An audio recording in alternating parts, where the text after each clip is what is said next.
अस्सलाम वालेकुम students, welcome to campus.pk। थोड़ा सा वेट करना पड़ा आपको, उसके लिए क्या करें।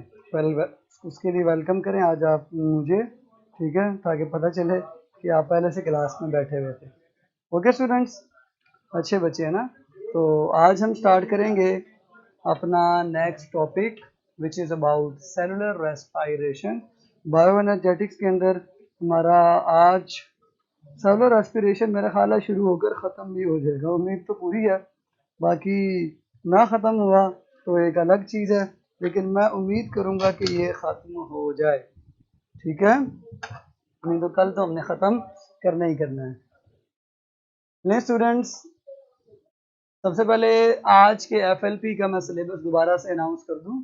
आज आपका मुझे लगता है कि शाम को FLP भी है। एम आई राइट? मेरा ख्याल है आज आप लोगों का FLP है। क्यों बच्चों, क्या ख्याल है? ठीक है ना? अच्छा, तो इस FLP का सिलेबस कल भी बताया था, जिनको नहीं पता उनके लिए मैं दोबारा बता दूं, क्या ख्याल है?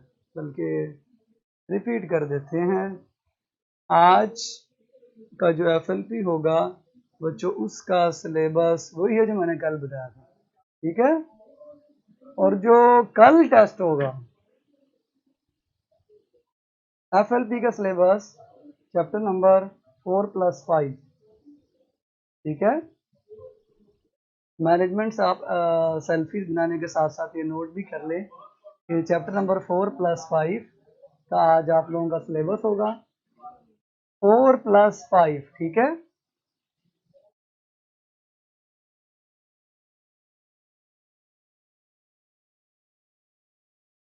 वायरसेस एंड सेल डिवीजन, जी बिल्कुल, you are very right sir. Yes sir, बता दें काफी लोग सो रहे हैं। बेटे जाग जाएं, जाग जाएं बेटे, पापा आ गए, जाग जाएं। चलें जी, जाग जाएं। तो स्टार्ट करें जी आज का टॉपिक। आज हमने कौन सी क्लास है? ये MD CAT. MD CAT biology की क्लास के अंदर हम आज पढ़ेंगे सेलुलर रेस्पिरेशन, ठीक है। इंट्रोडक्शन मेरा नहीं ख्याल इतने बड़े बच्चे हैं उनको देने की ज़रूरत है। हम सीधा मेन कोर टॉपिक्स पे जाएंगे ताकि हमारे जो कॉन्सेप्ट्स मिसिंग है वो ज़रा दोबारा से बिल्डअप हो जाएं और हम लोग जो है ना वो अच्छे बच्चे बन जाएं। क्या ख्याल है बच्चों? चलें जी, तो स्टार्ट करें students. Are you here with me? चलें स्टार्ट करते हैं जी बच्चों। आज हम लोग स्टार्ट करेंगे एरोबिक रेस्पिरेशन, ठीक है। एरोबिक रेस्पिरेशन ऐसी होती है जिसके अंदर अल्लाह भला करे आपका ऑक्सीजन इस्तेमाल होती है, ऑक्सीजन इस्तेमाल होती है। सो एनएरोबिक रेस्पिरेशन का टॉपिक UHS में बाद में लिखा हुआ है, तो हम भी उसको बाद में ही डिस्कस करेंगे। सर 5 किंगडम सिस्टम भी करना है। 5 किंगडम सिस्टम नहीं करना, ठीक है। अब उसका मैं किसी दिन अलग से ना टेस्ट लूंगा, ओके। चलें सर, 5 किंगडम सिस्टम नहीं करना। चैट हाइड कर दें, चैट हाइड कर देते हैं। Here we go. रेस्पिरेशन आपको पता है दो तरह की होती है, एनारोबिक और एरोबिक। एनारोबिक फिलहाल मैं डिस्कस नहीं करवा रहा आपको, डायरेक्ट एरोबिक रेस्पिरेशन पे लेके चलता हूँ। एरोबिक रेस्पिरेशन के अंदर हमने 4 स्टेप डिस्कस किए थे, उन चारों को आज कोशिश करेंगे ख़त्म करने की। मेरा ख्याल है ख़त्म नहीं होंगे, फिर भी मैं आपको बता देता हूँ एरोबिक रेस्पिरेशन के पहले 4 स्टेप्स। पहला स्टेप है ग्लाइकोलिसिस, दूसरा स्टेप है ग्लाइकोलिसिस के नतीजे में जो पायरुवेट बनता है उसकी oxidation of pyruvate. Pyruvic acid और पायरुवेट में फ़र्क मैंने आपको बता दिया था, मेरा नहीं ख्याल अभी आपको भूलेगा। पायरुवेट जैसे एसिटिक एसिड का एसीटेट होता है आइन, ऐसे ही पायरुविक एसिड का पायरुवेट होता है। उसके बाद चलती है क्रैब साइकिल, बहुत ही प्यारी साइकिल है जी। और एंड पे चलती है रेस्पिरेटरी चेन। लें जी, ये 4 स्टेप्स हैं। इनमें से देखते हैं आज कितने हो पाएंगे, चेक करते हैं कितने हो पाएंगे। ठीक है, कल के सिलेबस में फिर हम इंक्लूड करेंगे वायरसेस को, और ये जितना आज कंप्लीट हो जाएगा, बल्कि जितना कल कंप्लीट हो जाएगा, मतलब ये पूरा चैप्टर कल के टेस्ट में शामिल हम लोग कर देंगे। चलिए ग्लाइकोलाइसिस स्टार्ट करते हैं। ग्लाइकोलाइसिस के अंदर आपने शुरू करना है ग्लूकोज से, शुरू करना है जी ग्लूकोज से, C6H12O6 से आपने शुरुआत करनी है। ग्लाइकोलाइसिस में ग्लाइको का लफ्ज ग्लूकोज और लाइसिस का मतलब ब्रेक डाउन, इसको तोड़ देना। जब इसको तोड़ देते हैं ना तो फिर बहुत ही इंपॉर्टेंट जो रिएक्शन होता है वो ये वाला होता है जिसमें पायरुविक एसिड बन जाता है। पायरुविक एसिड के दो मॉलिक्यूल बनते हैं, एक क्या नाम है उसको तोड़ने से, ठीक है, एक ग्लूकोज को तोड़ने से पायरुविक एसिड के दो मॉलिक्यूल बनते हैं, प्लस साथ में एनर्जी रिलीज होती है। अगर आप बैलेंस करें तो आपको ना हाइड्रोजन में डिफरेंस नजर आएगा। कैसे डिफरेंस नजर आएगा, आप देखें जी यहाँ पे 12 हाइड्रोजन है, इधर 8 हाइड्रोजन है, 4 2 8, मुझे टेबल भी आते हैं। बाकी के हाइड्रोजन कहाँ गए, बिल्ली ले गई? नहीं, बिल्ली नहीं ले गई। NAD जो है ना, दो NAD आए, वो हाइड्रोजन इधर से लेकर उड़ गए और दो NADH2 बन गए, दो NADH2। NADH2 basically NADH plus H होता है, NADH प्लस H होता है। ठीक है, ये इस तरह से होता है, लेकिन आपको इस तरह ही लिखने की प्रैक्टिस होनी चाहिए। तो चार हाइड्रोजन कहाँ गए, NAD को मिल गए। NADH2 is formed in glycolysis. एक बात तो आपको ये क्लियर हो गई कि NADH2 यानी NADH ग्लाइकोलाइसिस में बनता है। कैसे बनता है, इन हाइड्रोजन से बनता है, जो हाइड्रोजन ऑक्सीडेशन ऑफ ग्लूकोज में से रिलीज होते हैं, वो NAD लेके रिड्यूस होके NADH में कन्वर्ट हो जाता है। So this is the glycolysis.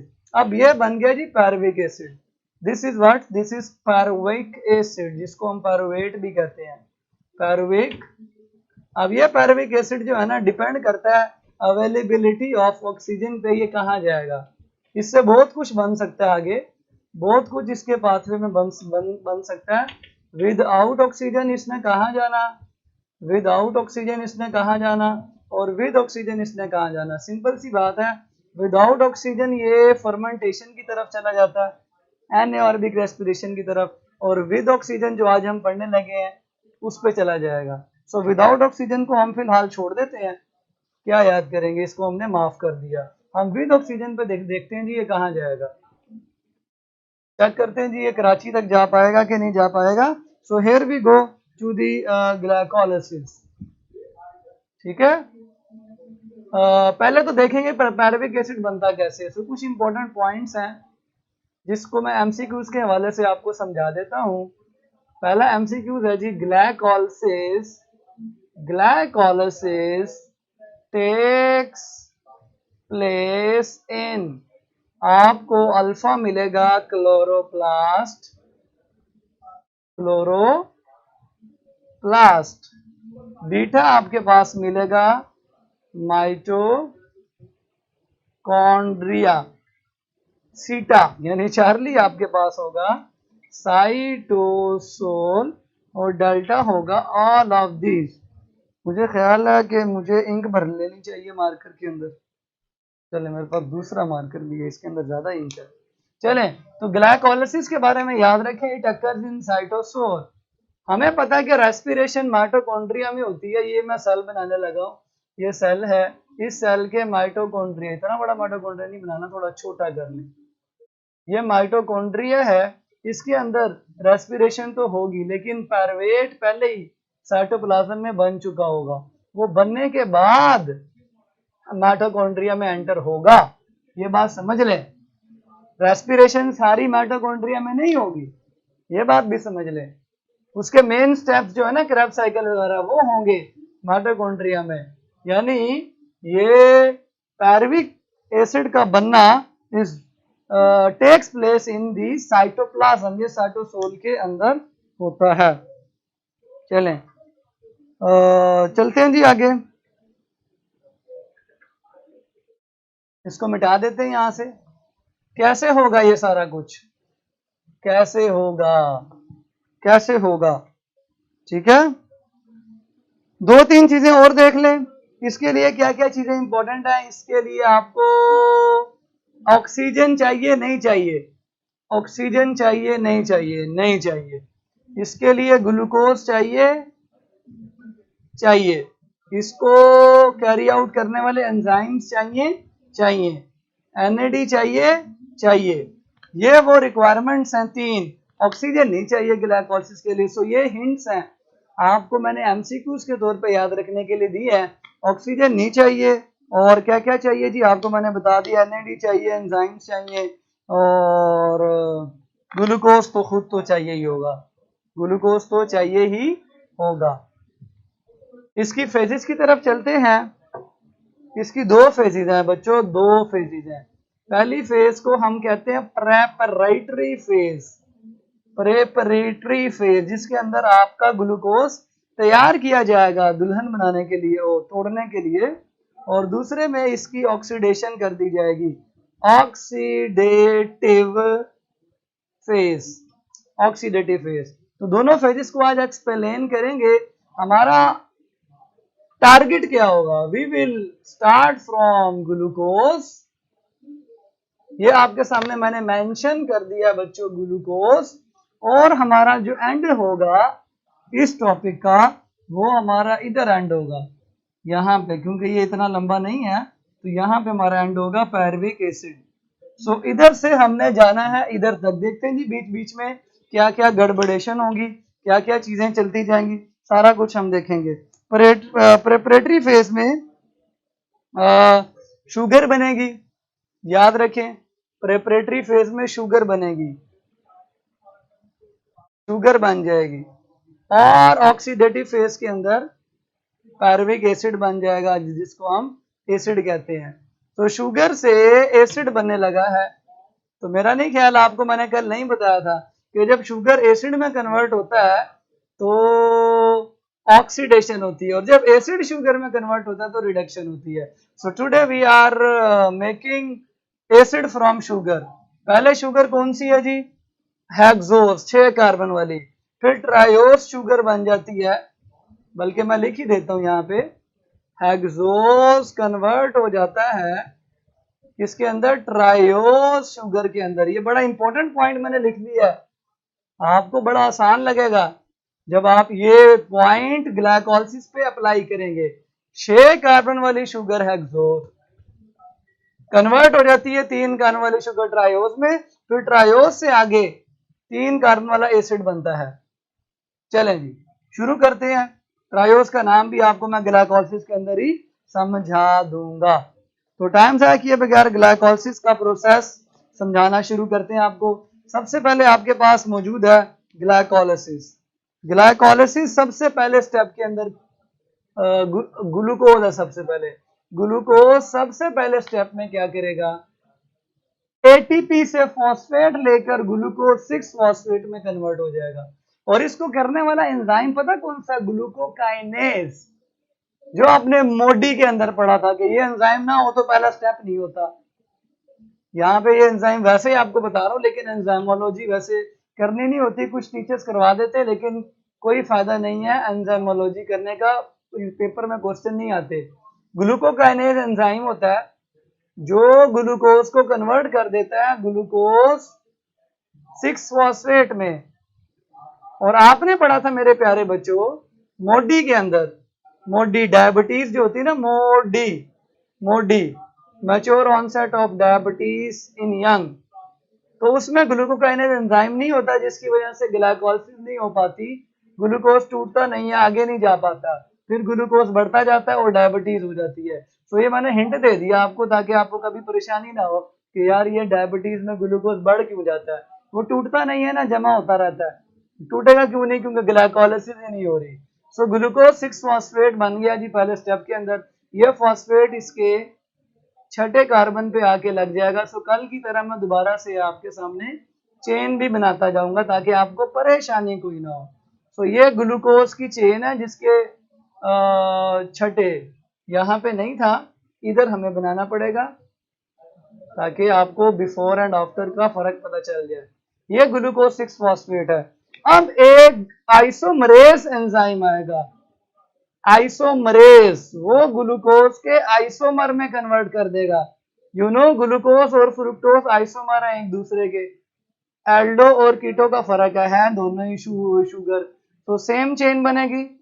और एंजाइम यहाँ पे वैसे आइसोमरेज है, एंजाइमोलॉजी वैसे करनी नहीं है, अगर किसी को इंटरेस्टेड हो तो मैं बाद में सेंड कर दूंगा आपको, ठीक है। फ्रुक्टोज 6 फॉस्फेट भी 6 कार्बन वाली शुगर है, ये फॉस्फोरिलेटेड शुगर है, बिकॉज इसके छठे कार्बन पे देखो ला भला करे फॉस्फेट अंकल लगे हुए हैं। अब ये आगे कहां जाएगी चेक करते हैं। अब इससे एक और फॉस्फेट ऐड होने के बाद फ्रुक्टोज 1,6 बिस फॉस्फेट बन जाएगा। अभी तक हेक्सोज ही है मेरे बच्चों, अभी तक हेक्सोज ही है। 1 2 3 4 5 6, छठे पे शुगर पहले फॉस्फेट पहले ही था, अब कार्बन 1 पर भी लग गया, तो एक फॉस्फेट कार्बन 1 पे लगा हुआ और एक पहले से 6 पे लगा। अगर डिफरेंट कार्बन पे लगा हो तो हम उसको बिस कहते हैं। तो ये आपका बन गया फ्रुक्टोज 1,6 बिस फॉस्फेट। अब क्या होगा, अब ये ब्रेक डाउन हो जाएगा।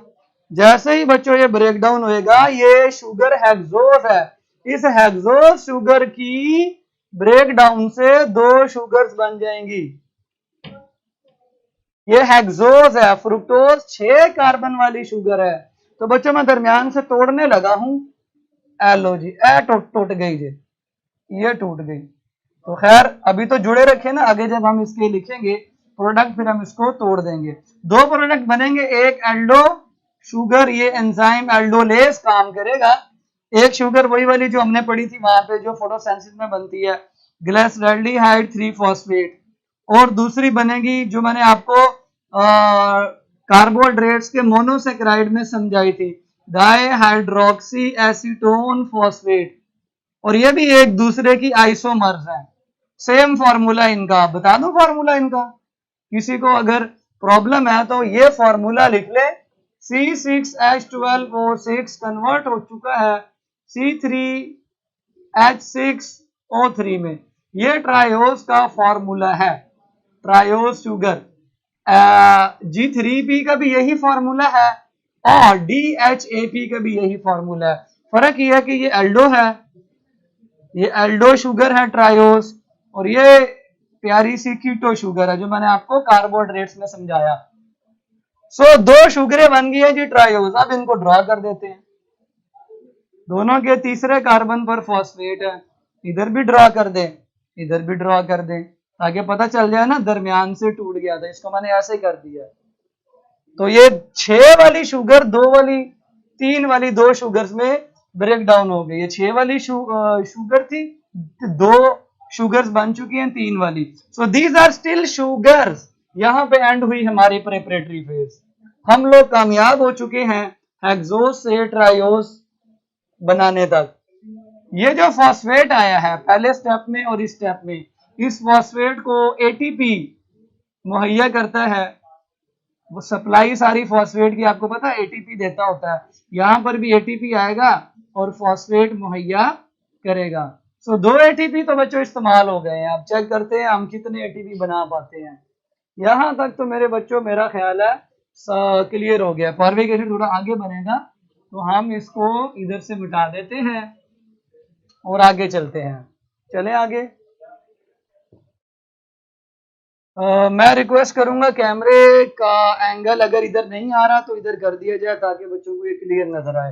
तो हमारे पास अब टॉप पे कौन मौजूद है, 2 शुगरें मौजूद हैं ट्रायोज नाम की। एक का नाम है DHAP और दूसरी का नाम है G3P। दोनों शुगर हैं, अभी फिलहाल शुगर है।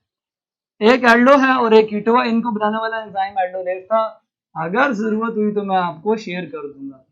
अब दोनों के साथ एक ही जैसा काम होगा बिकॉज दोनों एक दूसरे के आइसोमर्स हैं। ये कैमरा ठीक ना आ रहा नजर, यहाँ तक चेक करें, दोनों के साथ एक जैसा काम होगा। तो अब शुरू होती है जी गेम, ऑक्सीडेटिव फेज। अब पार्टी शुरू होगी और ऑक्सीडेशन हो जाएगी। अगर आपको याद हो या ना याद हो, अगर आपको याद हो या ना याद हो कि फोटोसिंथेसिस के केल्विन साइकिल के अंदर G3P बनी थी ना, जिसकी रिडक्शन से बनी थी, अब वो इसी की ऑक्सीडेशन से बन जाएगा। आपको मेरा नहीं ख्याल, नाम नहीं पता, सबको पता है 1,3-bis फॉस्फोग्लिसरेट, ये बन जाएगा। और ये कैसे बनेगा? ये दो तरीके से बनेगा। एक तो इसके अंदर एटीपी यानी फॉस्फेट ऐड होंगे, जो उस वक्त मैंने रिलीज किए थे, अब वो यहाँ पे आपको बुक में नजर आ रहा होगा, फॉस्फेट ऐड होंगे। ठीक है, ये जो पड़े होते हैं ना फॉस्फेट, वो आकर ऐड हो जाएंगे। प्लस ये शुगर है और ये 8 है, 8 एसिडिक ग्रुप होता है। इसका मतलब यहाँ पे ऑक्सीडेशन हो चुकी, और ऐसी ऑक्सीडेशन हाइड्रोजन और इलेक्ट्रॉन्स को रिमूव करती है, और रिमूव करके किसको देती है? NAD को। सो NAD कन्वर्ट हो जाता है NADH में। So here we get NADH।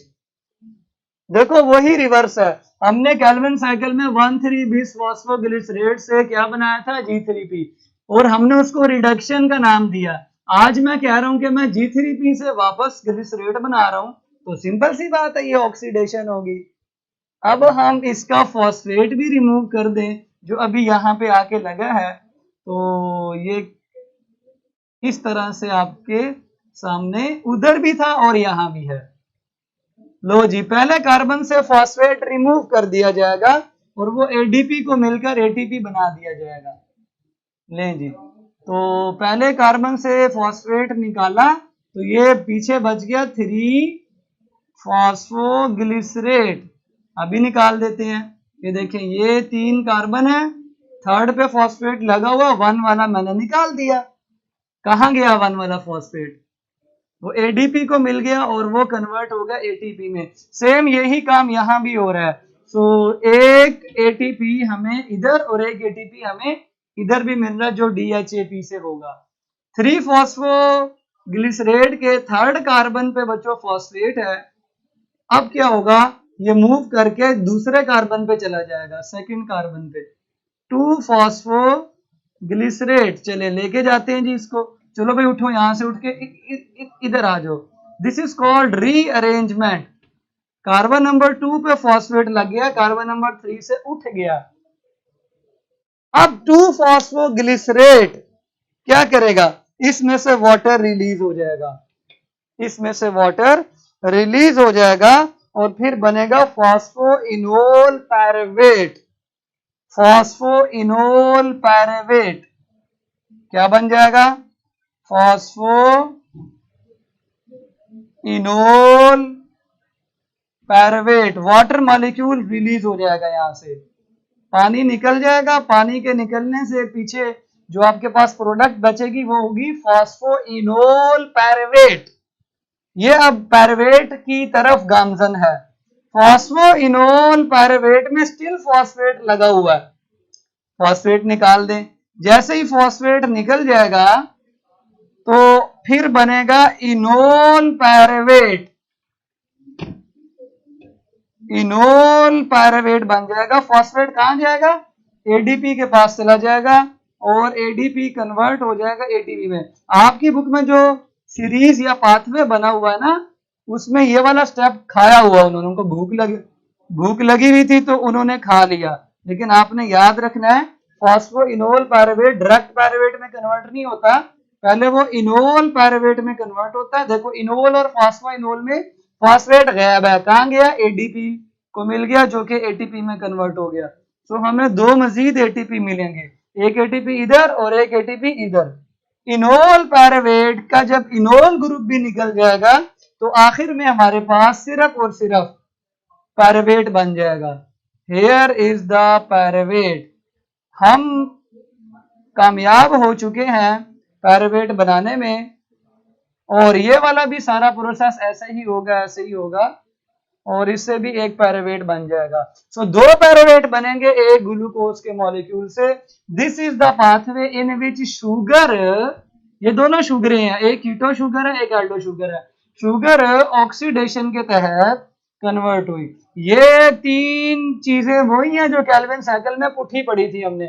हम 3-फॉस्फोग्लिसरेट से 1,3 पे गए और मैंने कहा था ये क्यों बना है, क्योंकि ये एंजाइम का सबस्ट्रेट है और यहाँ भी इसीलिए बना है एंजाइम का ये उस एंजाइम का प्रोडक्ट है और फिर इसका पहला फॉस्फेट निकल के दोबारा इसमें कन्वर्ट हो गया। सो हमें मिले 4 एटीपी। किधर गया ग्लाइकोलाइसिस?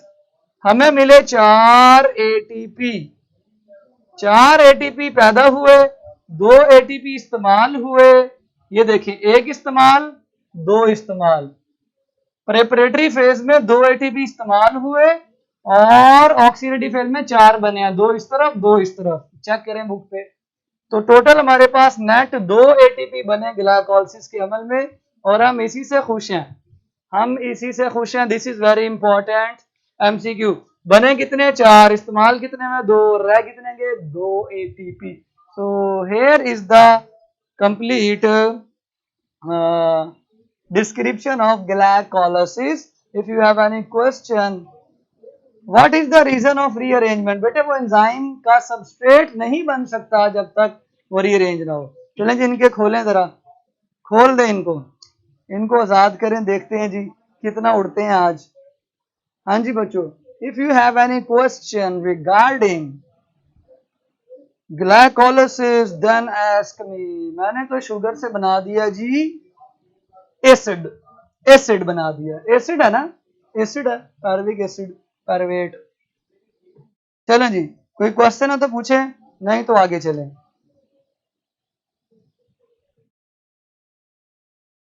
कोई क्वेश्चन नहीं है? Let's go.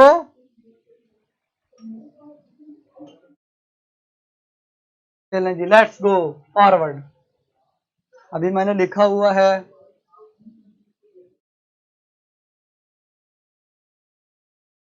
प्रेपरेटरी फेज की प्रोडक्ट्स बताएं।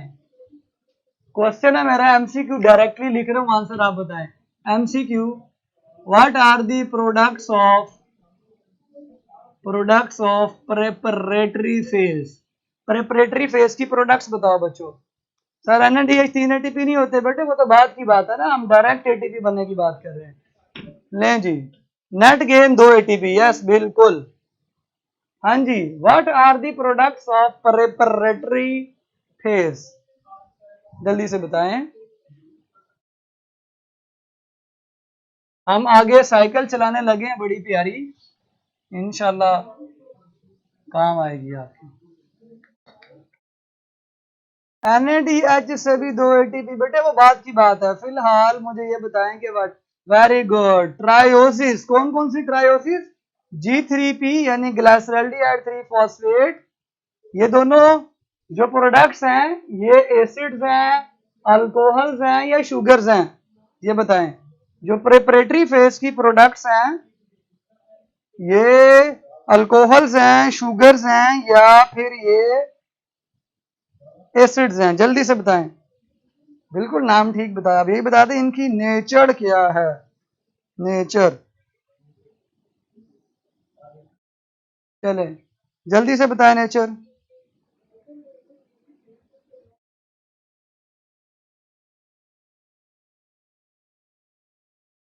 नेचर क्या बच्चों? कमाल साइकिल। अच्छा जी बेटा, ऐसी बातें ना करें।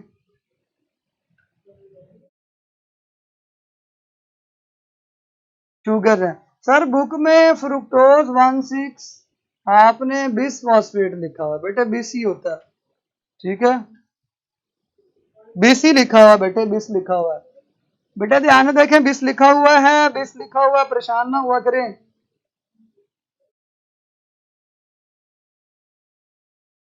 ले जी, बुक में भी बिस लिखा हुआ है। सर ये चैप्टर मुश्किल है, आप करके इसका टेस्ट ले लें बेटा। किधर मुश्किल है, हर चीज तो आपको क्लियर कर लें, फिर इसका दोबारा 2 दफा पूरा पूरा दे दें, वो ज्यादा अच्छा है।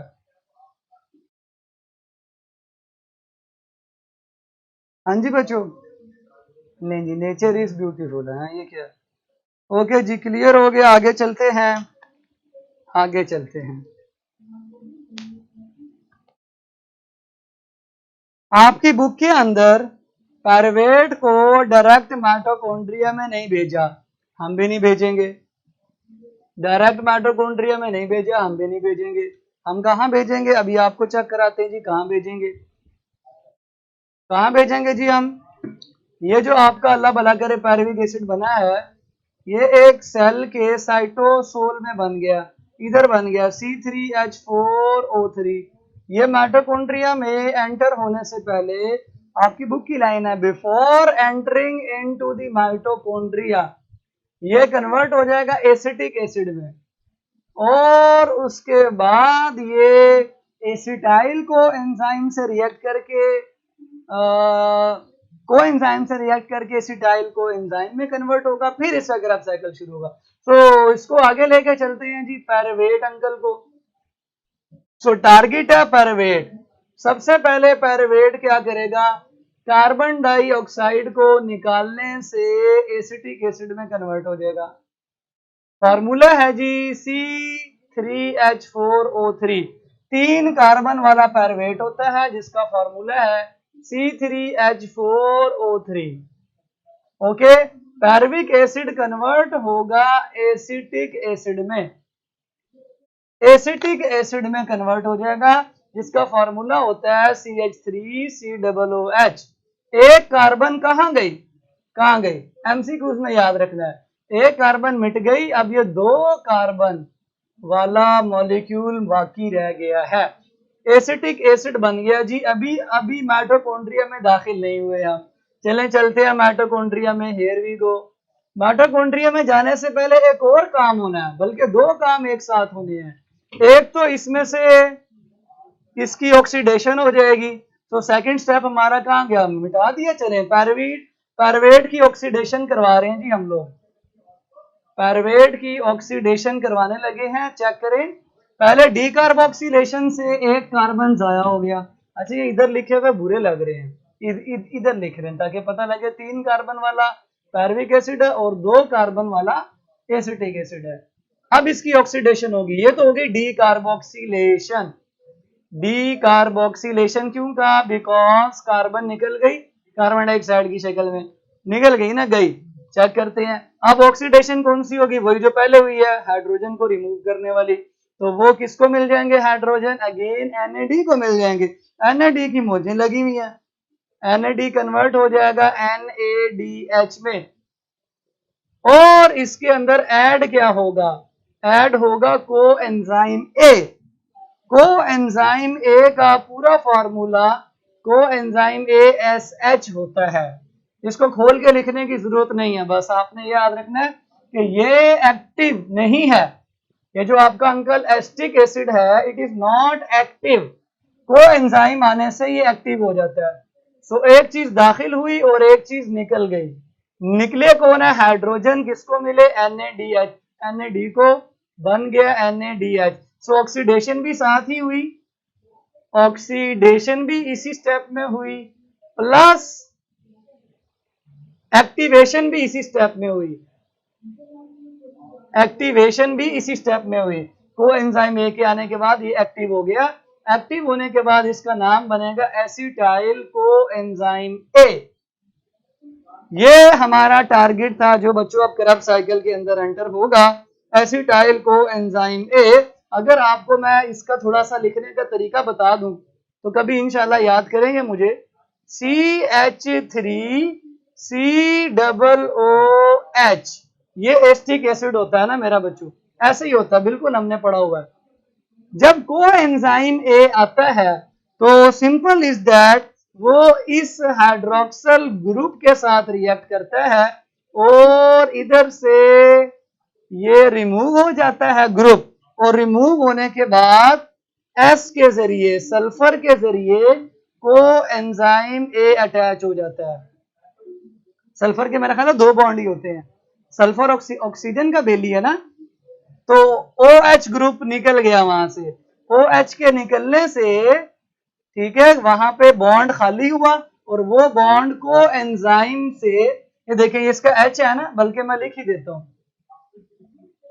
देता हूं ताकि आपको परेशानी ना हो, थोड़ा सा बड़ा करके CH3 बच्चों लिखो कि कैसे ये एसिटाइल कोएंजाइम A में कन्वर्ट होता है। S H, बल्कि इसको ऐसे कर लें, S H को एंजाइम A।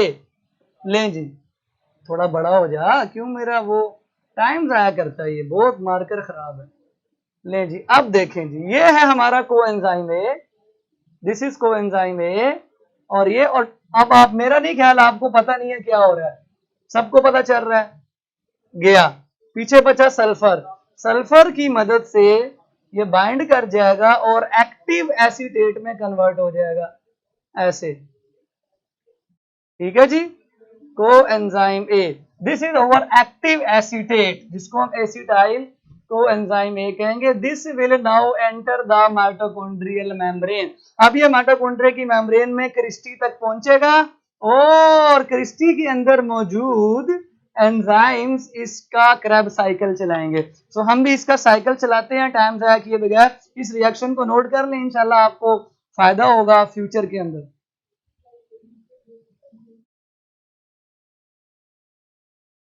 चले इनकी चैट हाइड कर दें, ये गंदी बातें कर रहे हैं।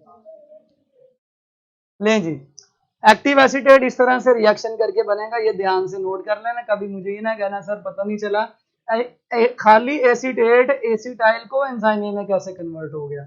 चलें, अब ये एंटर होने लगा। अगर आप बुक पे ध्यान से देखें तो यहाँ पे ना एक ऐसे ग्रीन कलर शो हो रहा है, उसका मतलब ये है कि अब ये माइटोकॉन्ड्रिया की मेम्ब्रेन में दाखिल होगा।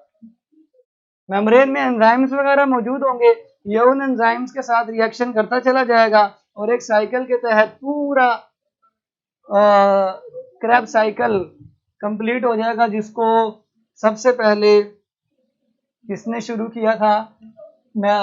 अंकल क्रैब ने। जब भी साइकिल आता है तो याद रखें साइकिल के अंदर एक पहले से प्रीकर्सर होता है, एक पहले से प्रीकर्सर है, उस प्रीकर्सर का नाम है ऑक्सैलो एसीटेट। ऑक्सैलो एसीटेट ये प्रीकर्सर होता है, ये भी एक एसिड है, जैसे ऑक्सलेट होता है, एसीटेट होता है, एक ऑक्सैलो एसीटेट होता है। ये 4 कार्बन वाला एसिड होता है। ऊपर से आ रहे हैं जी 2 कार्बन, 2 कार्बन वाला एसिड आ रहा है, एसीटेट है ना, 2 कार्बन वाला, 2 और 4, बल्कि इसको यहां ना लिखें, यहां लिखें, 2 और 4 मिलकर 6 कार्बन वाला एसिड बनेगा, जिसको सिट्रेट कहते हैं। सिट्रेट कहते हैं, सिट्रेट कहते हैं।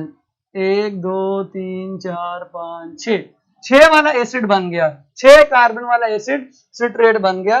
सिट्रेट को एक एंजाइम आइसोमरेज आइसोसिट्रेट में कन्वर्ट करेगा।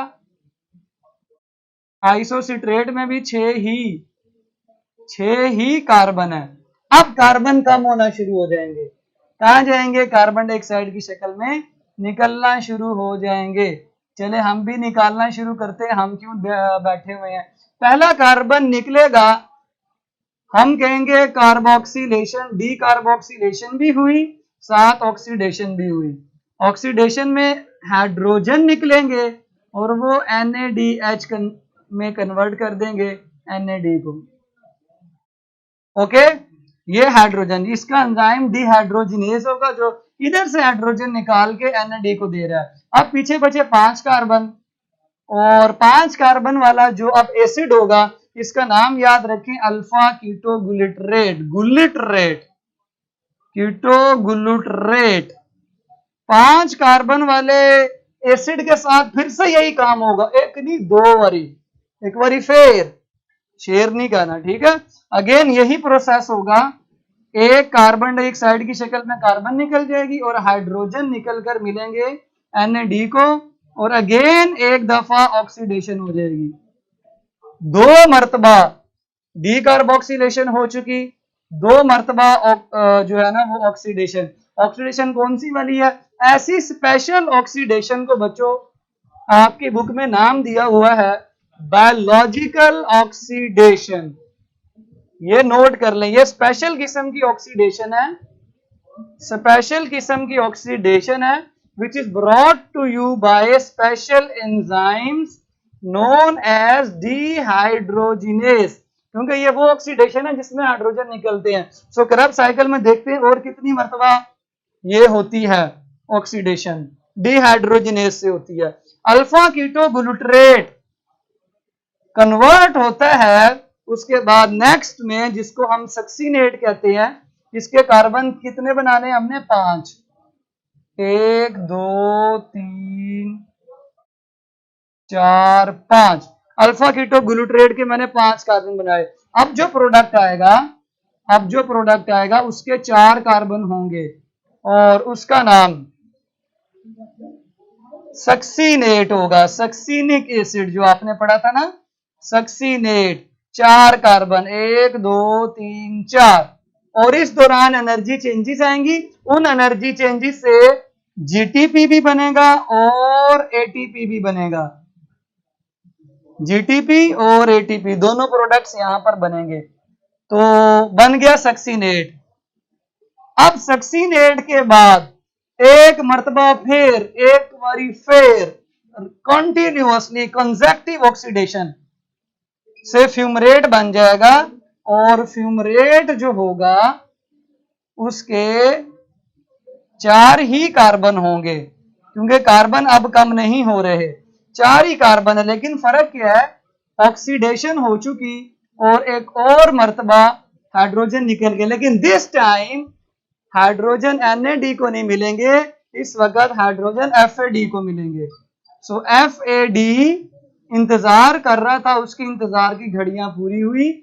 इस एनर्जी लेवल पर FAD मौजूद होता है, सो वो हाइड्रोजन पिक करके भाग जाता है। फ्यूमरेट बन गया जी। फ्यूमरेट की आखिरी मर्तबा वन एंड लास्ट टाइम फिर से जो है ना वो कन्वर्जन होती है, और ये वाटर इनटेक करके कन्वर्जन होती है। पानी लेके इसको पानी पिलाते हैं। जब इसको पानी पिलाते हैं तो ये मैलिक एसिड, जिसको मैलेट कहते हैं, उसमें कन्वर्ट हो जाता है। इसके अंदर भी 4 कार्बन होते हैं। मैलेट की one and last time regeneration of oxalo acetate के वक्त आखिरी मर्तबा ऑक्सीडेशन होगी, फिर से हाइड्रोजन निकलेंगे और वो हाइड्रोजन फिर से कौन लेके भाग जाएगा? NADH। सो मैलेट वापस 4 वाला है, 4 वाला ही है ऑक्सैलो एसीटेट। हाइड्रोजन कम होते जा रहे हैं और ये हाइड्रोजन NAD को मिले। सो पहला NADH, दूसरा NADH, तीसरा NADH। सो मेरे बच्चों 3 NADH बन गए। अब क्रैब साइकिल की आउटपुट लिखें, 3 NADH बन गए। ओके, GTP और ATP, ठीक है, ये भी बन गए। 2 बने GTP ATP। मैं मिला के लिख रहा हूं, दोनों ATP या दोनों GTP है, एक GTP एक ATP, ये मुख्तलिफ बुक्स में मुख्तलिफ है। सो 2 ये बन गए। नंबर 3 क्या मिला आपको? ये वाला प्रोडक्ट मिला, FADH2। और आपको 2 स्टेप्स के अंदर कार्बन डाइऑक्साइड मिली है। कार्बन डाइऑक्साइड 2 मर्तबा, ये 3 मर्तबा ये मिले ना आपको, 3 मर्तबा NADH मिला, ठीक है, 1 मर्तबा FADH और 2 मर्तबा आपको कार्बन डाइऑक्साइड मिली है।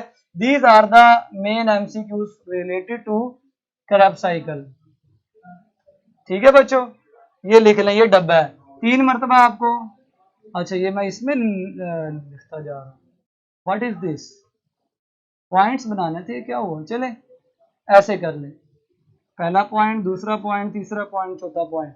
ये चीजें जो है ना हम आपके क्रैब साइकिल का प्रोडक्ट्स हैं। 3 दफा NADH मिला, और जब भी NADH मिला ऑक्सीडेशन से मिला, FADH जब भी मिला ऑक्सीडेशन से मिला, कार्बन डाइऑक्साइड जब भी मिली डीकार्बोक्सिलेशन के नतीजे मिली। और जब भी ऑक्सीडेशन हुई, कौन सी वाली हुई? बायोलॉजिकल ऑक्सीडेशन, जिसको कौन से एंजाइम कैरी आउट करते हैं? डिहाइड्रोजिनेज। लेकिन जी साइकिल खत्म। अब बच्चों को साइकिल याद करवा देते हैं। साइकिल बच्चों याद करो, लिखो, on O for oxalo acetate, cheeks C for citrate, I for isocitrate, किसका K फॉर कीटो, गलत तरफ तो नहीं जा रहे? नहीं, किसका K फॉर कीटो ग्लिटरेट, S के S से स्वीट, I की स्वीट। लें जी, मोहब्बत से अपने अब्बू को याद करें। फादर के F से फ्यूमरेट और मदर के एम से मेलेट, जिनको भूलते हैं उनके लिए स्पेशल फार्मूला तैयार किया है। On cheeks I kiss sweet father mother, oxaloacetate, citrate, isocitrate, ketoglutarate, succinate, fumarate, malate. On cheeks I kiss sweet father mother. लो इनकी चैट्स ऑन करें ताकि इनका ये फार्मूला इनको रटवा दें। चलें बच्चों, इज इट क्लियर? फार्मूला याद कर ले इंशाल्लाह अफाका होगा। चैट ऑन कर दें।